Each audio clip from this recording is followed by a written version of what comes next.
My name's Susie Batt, and I'm with ConsenSys Academy, the educational arm of ConsenSys that trains worldwide tens of thousands of people on Ethereum blockchain, which also means that I'm very excited to introduce our first Fireside Chat this morning. Joe Lubin, founder and CEO of ConsenSys, a blockchain venture studio company. And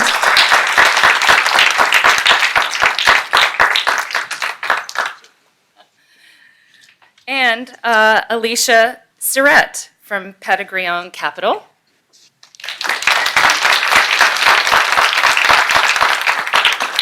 Thank you.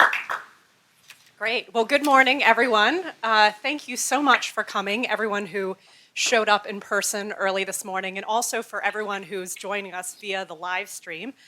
Today I have the great privilege of conducting a fireside chat with Joe Lubin, and as you know, he's a co-founder of Ethereum and also the founder of ConsenSys. And today he's here to share his thoughts with us on the social impact in a blockchain world. As a reminder, for those that are both here and also on the live stream, you can follow this conversation via the hashtags BSIC19 and also Ethereum for Impact, that's the number 4. And you can also reach us at the handles Ethereum Joseph and Alicia Syrett. So with that, let's begin. Many of you have probably seen the growing excitement around blockchain. It was quite a buzz at Davos, where Joe spoke. There's also, of course, the Blockchain for Social Impact Coalition, which has attracted huge names like the World Wildlife Fund and also Grameen. And it's an interest that's really attracting a number of various parties, whether that's governments, whether that's non-GOs, philanthropists, investors, technologists. And today, what we hope to do is share a little bit of insight around the whole topic with Joe's help, and maybe give you a little bit of inspiration as you start the day. So we're going to start with a very broad question and then jump into more specifics in the social impact world. But I found a quote on ConsenSys' website, which I thought really encapsulated a lot of the excitement in the area. So this is from Joe, and I think it was on your careers page, so how appropriate to draw people in. Joe is quoted as saying, "We're all here for the same reason, that we sense that something epic and meaningful is happening here, and we are on the cusp of changing everything." So, big potential. Good quote. Yeah, excellent quote. So Joe, start us off. How do you see blockchain technology, and specifically the core theme of decentralization, changing the world? Hi. It's good to be here. Thanks everybody for being here. So for me, it's all about the nature of trust. So we've built for thousands of years different technologies, and I consider legal systems technologies, counting systems, measurement systems technologies, granaries, etc.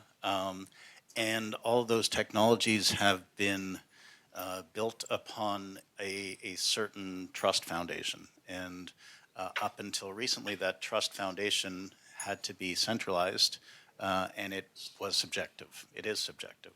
And so blockchain is really a next generation database technology, and what it brings to all the technologies that we have the ability now to build upon it is a potential new trust foundation. So instead of subjective centralized trust through judicial and other systems, we can start building decentralized systems, automated objective trust systems, and we can rebuild and refound all of our technologies on a much more sound foundation. Great. So if you're familiar with the Blockchain for Social Impact Coalition, you know that a lot of their focuses are based upon the United Nations Sustainable Goals. And the United Nations goals are really their blueprint for peace and prosperity for people on the planet. And so given that, what I'd like to do is dig into a few different areas of focus for the coalition and talk about the potential of blockchain in transforming these areas. And the first big area, which I would really love to dig into, is financial inclusion. So Joe, specifically, how does the potential of blockchain impact the experience of the underbanked or people who may not be able to access microloans now? Yeah, so for a very long time, it has been, or even now, even in this country, as we heard earlier today, many in our population are unbanked or underbanked, and that's not just the inability to access loans, but it's also the inability to make payments for things. Even if you do have the money, there are many situations on this planet where vendors would be very comfortable sending materials across borders, but the payment systems simply haven't been in place for people to buy equipment or some element that enables them to start a business or run a business. And so the first element is just borderless payment systems, ease of sending any amount of money inexpensively across borders or even within borders. In terms of remittances, most of the time fees are in the area of 10%, and that's just far too much money to give up if you're sending money around the world. We're now seeing something called decentralized finance growing quite dramatically, and a lot of that's happening on the Ethereum blockchain system, but it's also happening on other blockchain systems, and a lot of that is about the ability for people to take their own assets and put their own assets on platforms, lend out their own assets, and it feels like that's going to be a very significant transformation. It's closely related to identity because... We're going to get there. Yeah, sure. Essentially, if we can have and establish our own what we call self-sovereign identities, then we can have persistent portable reputation on blockchain systems, and all of us in this room have reputation. We can take certain documents into our bank and potentially get a loan based on that persistent portable reputation, but most people in the world don't have, or many people in the world don't have that sort of credentialing to enable them to access microloans, perhaps from some other part of the world. And blockchain, because of the global context that it's embedded in, can enable pools of capital to be formed anywhere and to be made available in the form of microloans to virtually anybody in the world. So we're seeing this foundational layer. So blockchain is a foundational trust layer, and we're building another foundational layer, the foundational decentralized finance layer on top of that. And that's going to enable lots of different use cases on top of that. One thing... Joe, can I ask you for a concrete example here? Because I know you've done some tremendous work in this area. And I wanted to ask you to talk to us a little bit about Project I2I, Island to Island. This is the financial inclusion project in the Philippines. We worked with Union Bank and a number of other parties to create an intra-rural bank payment platform. So if you could tell us a little bit about that, I feel like that brings it home with a real example. Sure. I2I is a platform that we built with Union Bank in the Philippines.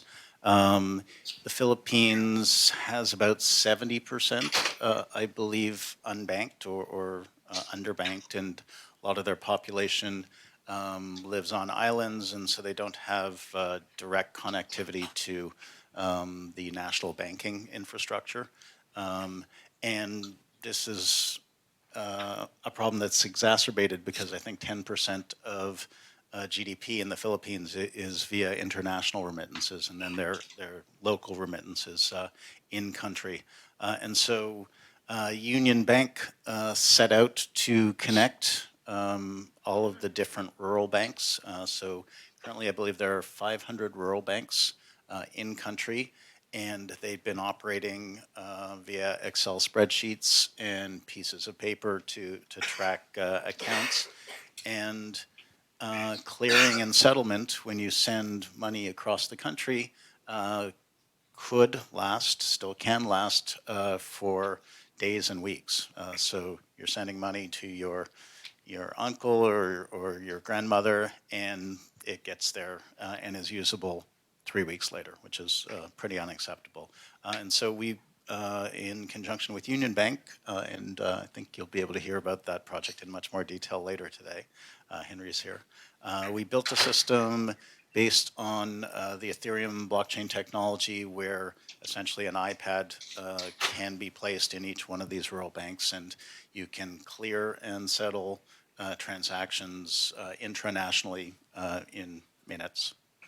And many of the banks weren't on the SWIFT system to begin with, right? Exactly. Yeah. We're talking about a population of 100 or so million. This is a system that, impact. that is it's, being connected into the central bank, but it's not part of the international SWIFT system. That's great. And you so nicely segued already into identity, so that's perfect. I'm so glad you brought that up. I'd love to explore that topic a little bit more. Of course, it's another focus of the coalition, and what I'd like to know specifically is your views on how blockchain technology could potentially impact the experience of refugees. Sure. So, again, all of us have persistent portable identity and persistent portable reputation, but there are so many, not just underbanked, but who just don't have state-issued identity. That can be a problem in your local context, where you don't have access to financial systems. We've built a technology, and others in our ecosystem are building similar technologies that enable us to establish the root of our identity on blockchain. We call it self-sovereign identity, so you can be fully in control of your identity. If you get displaced for any reason, you can reestablish your connection to your identity because it is indelible. It is sitting as a permanent record on a blockchain, and via technology you can essentially reconnect to not only your identity, but if you have assets associated with the address of that identity, then you can effectively move from one place to another place with absolutely nothing, no possessions, and reestablish your identity. And if you have assets, reconnect to your assets. That's great. I would like to talk about another case study, because I feel like these examples, the work that you've done, really brings it home. And for this one, I'd love to talk a little bit about Project Bifrost. So this is a system that expedites and reduces the cost of delivering cash on the ground in crisis areas. And so that makes me think of the refugee example, but also natural disasters. So tell us a little bit about the impact that blockchain technology can make there, and what you've done with that project. Sure. Is Robbie in the room? Oh, there he is. So this is Robbie's project. Robbie drove it. It was based on the realization that different ways of giving aid have been disappointing over a number of years. And instead of deciding what you should give to certain people in different situations, whether it's a refugee context or a disaster context, you should empower them by giving them money, cash transfer programming, essentially, and enable them to, whether you're sending cash to aid workers on the ground or whether you're able to send cash to specific refugees directly, you should be able to, you should do that in order to enable them to make their own best decisions for their particular situation, and also to reduce the overhead and the waste. So in terms of just the cash transfers themselves, I think you're probably looking at a haircut of around 10%.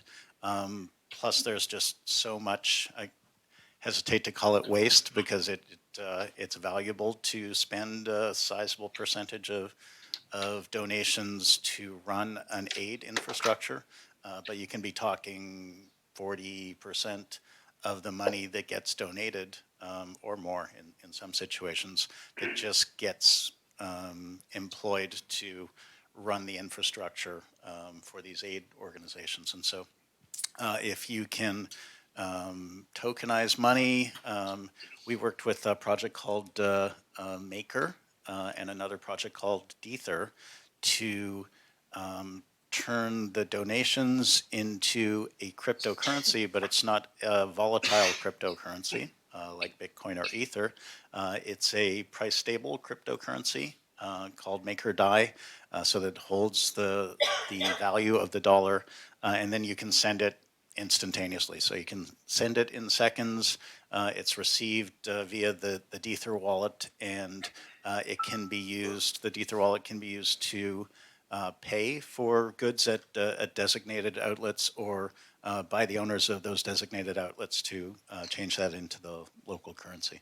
And so the key themes here really are the reduction of intermediaries and also the reduction of costs. No intermediaries, or reduced intermediaries, Okay. absolutely. All right, so let's switch gears and talk a little bit about the environment. As I mentioned earlier, a member of the coalition is the World Wildlife Fund, and their mission is to conserve nature. And so I wanted to get your thoughts, and you can go as deep as you want to the extent you've done work with them, or more broadly talking about them as an organization. But if you could share some insight on what the potential for an organization like that is with blockchain technology. How could that aid their mission? So we did one project with the WWF. It was their Fiji branch, their New Zealand branch, and their Australian branch.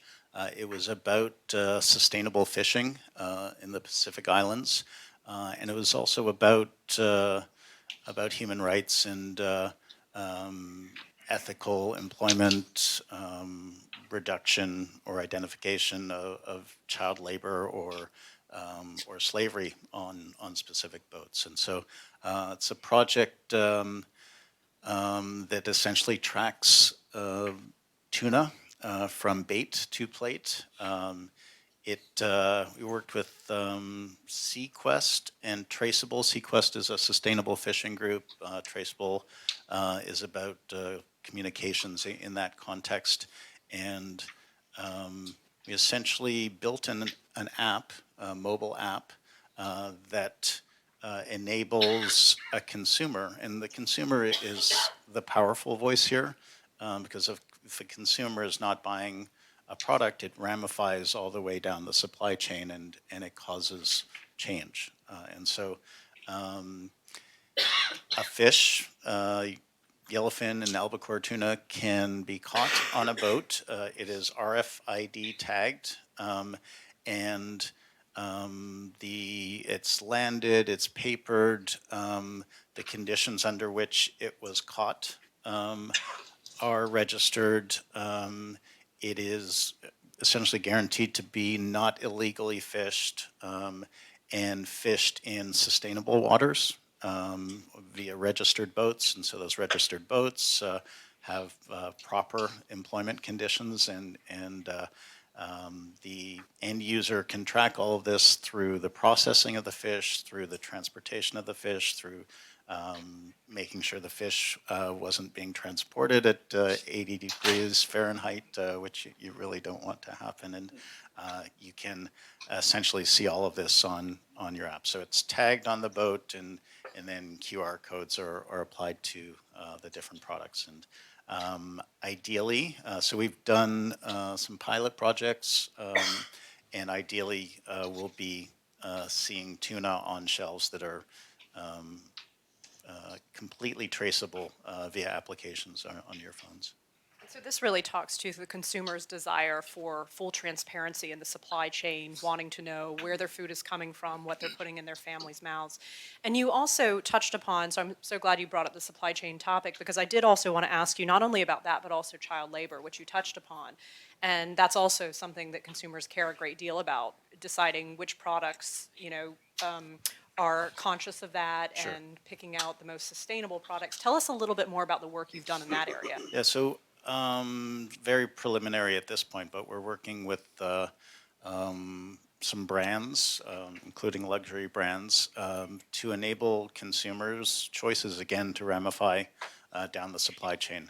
One of our projects, Viant, is a supply chain track and trace solution. Makes it really easy to build supply chains or supply chain networks. And one would imagine that if you have assessments at each point in a supply chain of the working conditions, ensuring that there isn't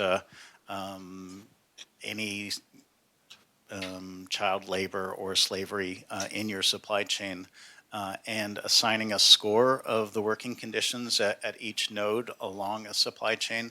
If that score appears either in an app that you're looking at where you're tracking the product on the shelf, or if it's sitting on the shelf itself, if there is a sweater or two sweaters that I'm looking at that are substantially similar, and one has a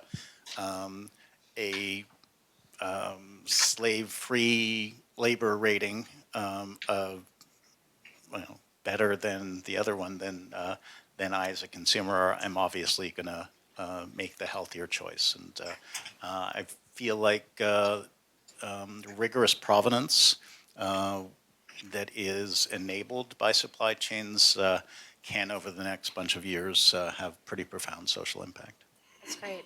So I'm going to switch gears again, and this time I want to delve into the topic of health and wellness, and more specifically healthcare. And so this is a broad question, but feel free to bring in examples if you'd like. But curious to see what your views are on the potential for blockchain technology, both in terms of medical discoveries, and this could be the quality of the discoveries, the efficiency, and also the patient care experience. Sure. So the medical industry is wired to collect information on us, and it's wired to collect information to serve itself. So whether it's a pharmacy, or whether it's your GP, or you have an episode in a hospital, they are collecting the information that they need to serve themselves, and in some senses to serve you. But we now have these devices that enable us to monitor health signals in real time, turning the capturing of medical information from these time-sliced little data events to continuous streams of information that can enable us to maintain our health and to optimize our health. And so that's great. I could potentially collect all of that information, keep it on my phone, keep it on my laptop. But in order to make use of that information, in order for anybody to trust that information, it really needs to be potentially signed, cryptographically signed by a medical professional, or if it's coming from a device, the device should sign it, indicating that it hasn't been tampered with, and it needs to be time-stamped. The best way to do all of this is on a public blockchain, a system that's essentially non-repudiable. Once I have my personal information attested to by professionals and time-stamped, then I can make use of it I can send it to my insurance company, or as you were indicating, I can potentially de-identify that data. And it's really hard for us to submit our personal health information to a research study, but in that sort of context, I could de-identify the data. They know it's good data, they know the timing of the data, and I could submit it to a research study. That's great. So I want to ask you a question, which I know we've kind of been on the topic of healthcare and refugees and the unbanked, but I also think there are a lot of topics that are pretty important to cover that aren't necessarily in those buckets. And this is a bit more topical. So we see a lot of press today about the downsides of centralized power, whether it's a CFO cooking the books, committing fraud. There's a lot of scuttlebutt around Facebook, us as consumers being the products. There's hacks into companies like Equifax, and all of these things are very troubling, and they all come into that theme of the centralized power. And I wanted to hear your thoughts on what the world you imagine will be like when blockchain technology starts affecting some of these companies and people who have power today in these capacities. Better. Yeah, I think you said it well. Blockchain systems for financial use will enable much less fraud. It's really hard to perpetrate a fraud proactively, and you don't really find that happening very much. Usually something has happened and you're covering something up. And so when you're logging financial information in real time, when you have databases that you can't go into and change historical records of, it's going to certainly create a much more sound financial system. In terms of social networks, which I think you were slightly touching on, we are in this context where journalism has been decimated for different reasons, especially local journalism. We're in this context where we're getting our news from social media. We're in this context where these powerful companies have such great understanding of behavioral psychology that they know us much better than we know ourselves. We are the product of some of these companies, and they data mine our personal information to plump us up as the product, to sell us more expensively, not only our personal information, but our attention. And worse than that, they understand us so well that they can essentially addict us to the use of their systems, turning the systems into what some have called dopamine slot machines, where you're getting this this feedback that gives you a little squirt of dopamine into your pleasure center every time you click or scroll or something of that nature. And it is not only exploitative and destructive of us as people, but it's being turned into a weapon of mass manipulation, and is being used by political actors to affect nation-state security, essentially. And so we may have a solution. Important information should be under our control. It is likely that that social networking systems, unless there is regulation, they'll continue to collect certain kinds of data. But if we are careful with the higher value data, then we can stay in control of that information and potentially use it for our own best interest and enable access to it to entities that we designate.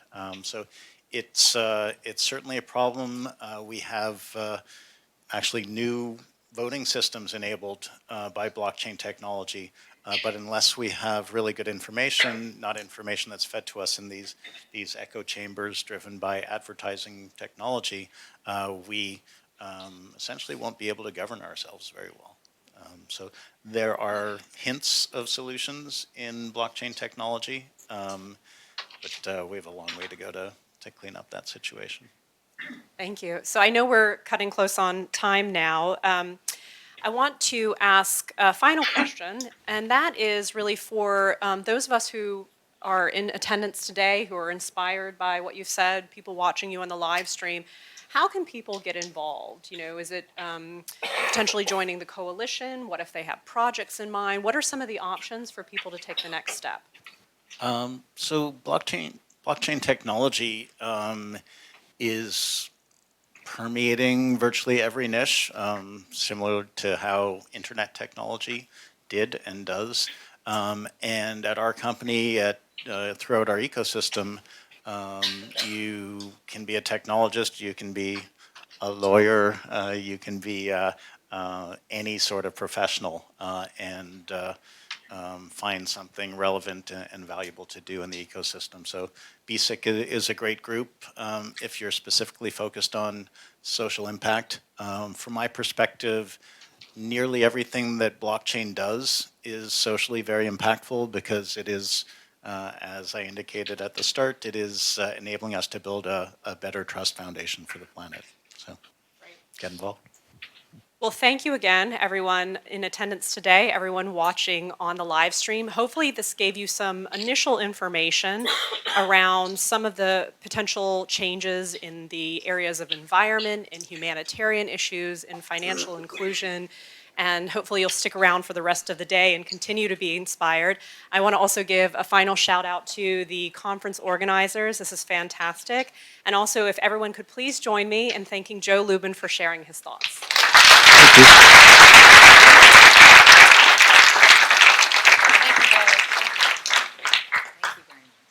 Thank you, Alicia and Joe.